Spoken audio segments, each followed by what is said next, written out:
All of the key issues remain unresolved in the closing days of the 2009 Florida legislative session. And can a balanced budget be passed before it ends on Friday? Whose leadership is making a difference? All of that on this edition of Power Play with our guests, Joe Folick, reporter for the New York Times Florida newspapers, and Paul Fleming, state editor of Gannett News Service. Gentlemen, we're in the last week, and everything seems up for grabs, particularly the budget. What's going to happen in all the drama? Well, I don't know if we're in the last week at all, Ron, do we?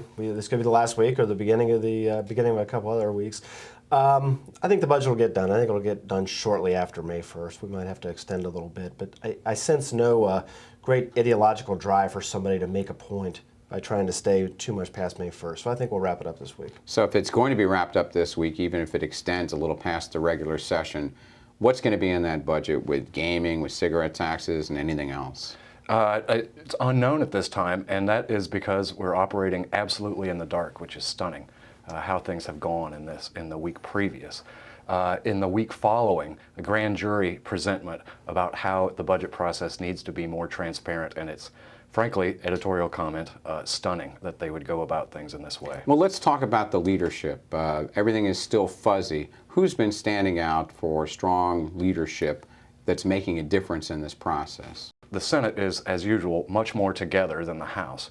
But at the top, the individuals doing that, it's J.D. Alexander and President Atwater and Speaker Creedle and Speaker-designate Cannon, who are doing the high-level talks where all of these discussions are going on. Now, as we are told, strictly between Speaker Creedle and President Atwater.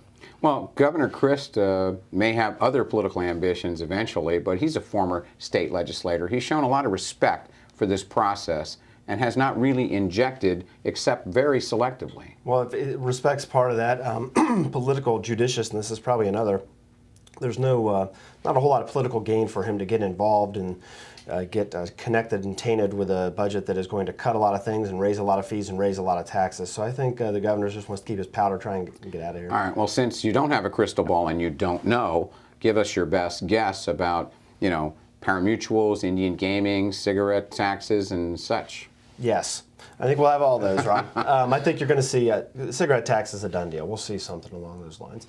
And I think there's going to have to be some expanded gambling. I think that's probably going to be one of the last testing points for these guys. So both the pari-mutuels and the tribe walk away happy? Well, they'll never walk away completely happy. I think they'll walk away a little happy, which is about the best you can do with those guys. So we got the federal stimulus money artificially floating us for, another couple of budget years.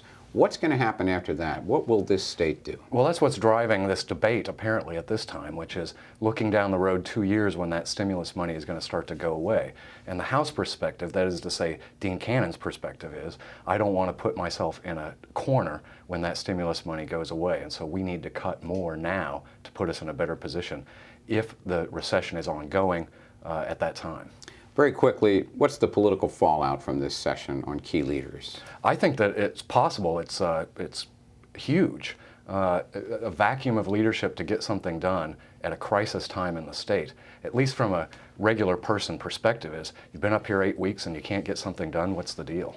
Okay, we're going to go to your respective power plays of the week.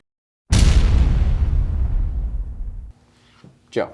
I'm going to go with big oil. It was just 4 years ago that Governor Jeb Bush, nobody's idea of a green governor, was actually buying land back from oil companies in the Gulf to prevent drilling. Now it's 4 years later, and we're this close to the legislature turning over the future of oil drilling in the state to the governor and 3 members of the cabinet. That's pretty amazing.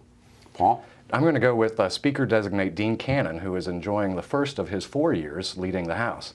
I say that Isn't it only a 2-year term? It is, and he would take office in 2 years, but the accidental Speaker, Larry Creedle, as I'm told by lawmakers, is not driving the ship of state in the House, but rather that Dean Cannon is doing so. Okay, Joe Folick, Paul Fleming, good luck in this last week, if it is. For the latest political news, go to the Safety Review, and we'll see you next time on Power Play.